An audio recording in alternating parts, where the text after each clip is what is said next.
இதுதான் முஸ்தி முத்ரா. ஸோ இந்த முஸ்தி முத்ரா எதுக்கு பயன்படுதுன்னா உங்களுக்குள்ள ஒரு தன்னம்பிக்கை ஏற்படுத்த. சரியா? ஸோ இது பாசிட்டிவாக யூஸ் பண்ணுங்க, நெகட்டிவாக யூஸ் பண்ணாதீங்க. பாசிட்டிவாக யூஸ் பண்ணுங்க, இது பாசிட்டிவாக ஒரு யூஸ் ஆகும்.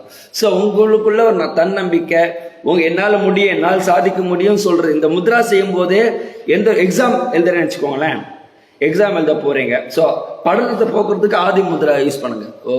பயத்தை, எக்ஸாம் ஃபீவர் இருக்கும், எக்ஸாம் முன்னாடி ஒரு பயம் இருக்கும், எழுதுறதுக்கு முன்னாடி பயம், ஒரு ஆதி முத்ரா பயன்படுத்திக்கிட்டு உங்க ரிலாக்ஸ் பண்ணிக்கோங்க. அதே மாதிரி என்னால் இந்த எக்ஸாம் எழுத முடியும், நல்லபடியாக எழுத முடியும், நல்லா ஸ்கோர் பண்ண முடியும் என்பது தன்னம்பிக்கை ஏற்படுத்தி இந்த முஸ்தி முத்ரா யூஸ் பண்ணுங்க.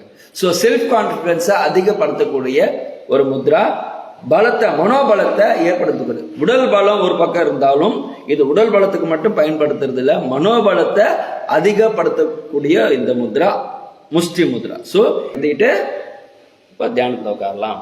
நல்லா பிரீத் இன்,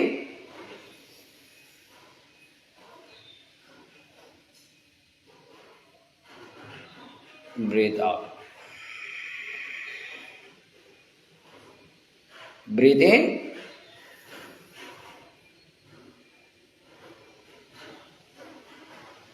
breathe out,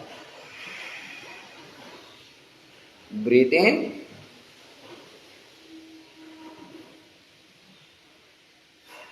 breathe out.